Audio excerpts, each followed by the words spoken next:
Como casi todos saben, fueron los estadounidenses quienes planearon, provocaron y llevaron a cabo la guerra en Ucrania. Los rusos lo saben.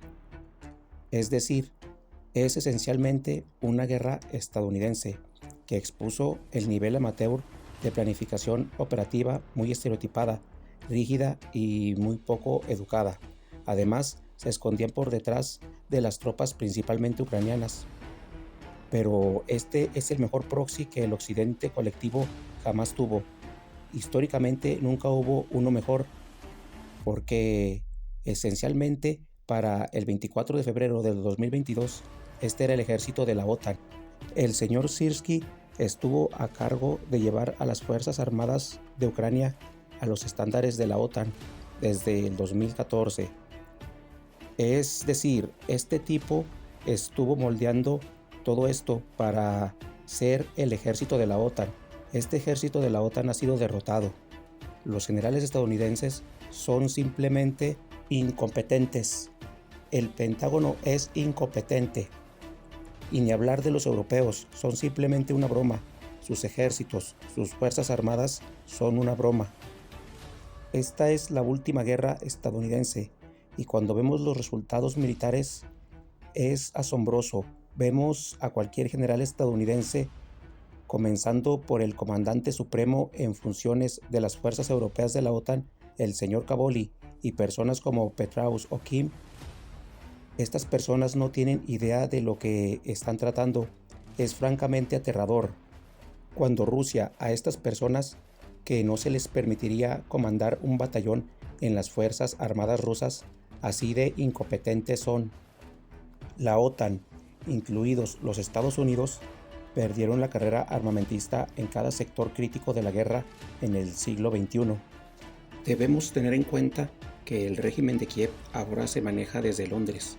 Hay algunas partes que están aún controladas por Estados Unidos, pero Estados Unidos está buscando desesperadamente una salida, porque esa humillación militar, una vez que esté completamente arreglada en términos de los hechos, es decir, post factum, hará que las humillaciones de Vietnam y Afganistán sean insignificantes. Así que intentan hacerlo, pero Londres y la Unión Europea no.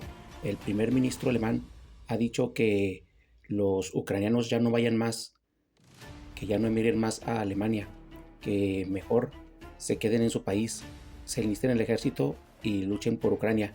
Son más indispensables allá. Y así Rusia continuará matando más ucranianos. 1500 al día es el pico actual y es más bajo, ya que el pico al inicio del año era más elevado, lo que nos lleva a ver aproximadamente 1.4 millones de bajas del lado ucraniano y 2 millones de heridos. Y hay tantas personas que se mantienen deliberadamente en la categoría de desaparecidos en acción para evitar pagar compensaciones a las familias. Así, la industria militar de la OTAN ha quedado totalmente expuesta. Estados Unidos ya no tiene recursos para apoyar a Ucrania de manera significativa.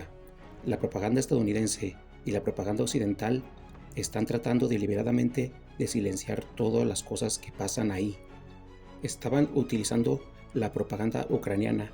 El Pentágono se tragó con anzuelo, línea y plomada todos esos cuentos de hadas de Kiev. Recordemos el fantasma de Kiev, tan ridículo que la BBC tuvo que salir a desmentirlo. Pero si observamos intensamente a lo largo de la operación militar especial, los medios occidentales utilizaban propaganda ucraniana. La realidad ahí es que Oreshnik tuvo un impacto muy significativo. Fue la revolución. Las armas hipersónicas rusas fueron los que dictaron la superioridad tecnológica de Rusia ante la OTAN. Este misil marcó la derrota de la OTAN. A diferencia de lo que se decía en la propaganda ucraniana, los rusos nunca perdieron la iniciativa operativa, la cual es la capacidad de las tropas para atacar en cualquier dirección operativa. Dado el problema es que el público occidental crecimos con todas esas representaciones de Hollywood sobre simplemente correr por el terreno y todo eso, pero no es así. Muchas personas no entienden que la operación militar especial no comenzó el 24 de febrero del 2022. sino que comenzó el 3 de abril del 2022, casi un mes y medio después, y la razón fue cuando las negociaciones en Estambul fueron saboteadas por Estados Unidos a través de Boris Johnson, el inglés. Fue entonces cuando los rusos se dieron cuenta que no se podía negociar con estas personas y ahí empezó la operación.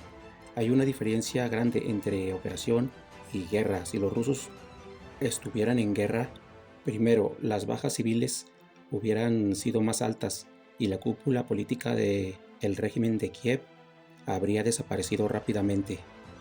Los rusos están llevando ahí de manera quirúrgica y están luchando en modo economía de fuerza para reducir sus bajas. Obviamente los rusos también tienen bajas, no hay duda, pero la proporción real de bajas es abismal, 1 a 12.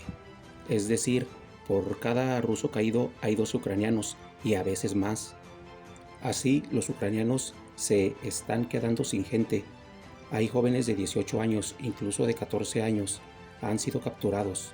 Formaciones de mujeres, compañías formadas por mujeres han sido capturados. Ahora bien, Donald Trump no puede perder esta guerra ahora.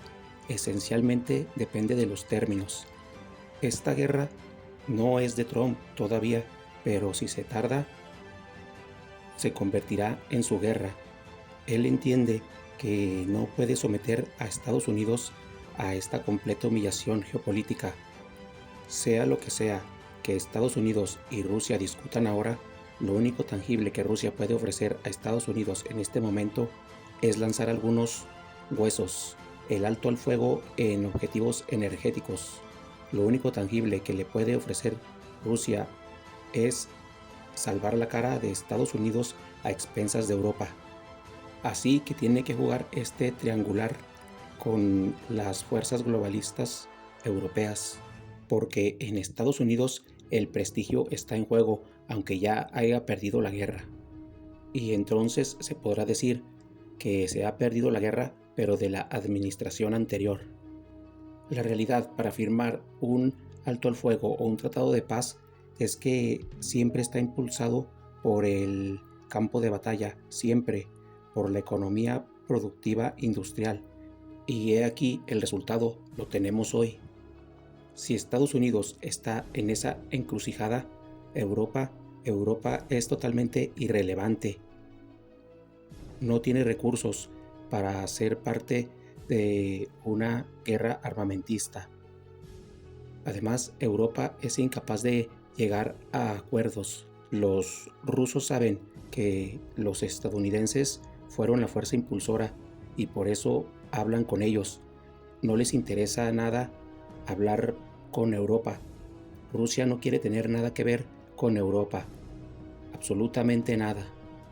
Así que tenemos el cambio geopolítico en una escala tectónica, una sacudida global, donde Europa es irrelevante y no tiene nada que ofrecer. El Reino Unido se está convirtiendo en un país del tercer mundo. No tiene industria metalúrgica. No puede ser que siendo del G7 no tenga industria metalúrgica. Los Países Bajos cuentan la prostitución y el tráfico de drogas como parte del PIB. Es totalmente un caos Europa. En esta guerra Estados Unidos se lo jugó todo y está perdiendo. Esta será la última guerra estadounidense. Hasta la próxima.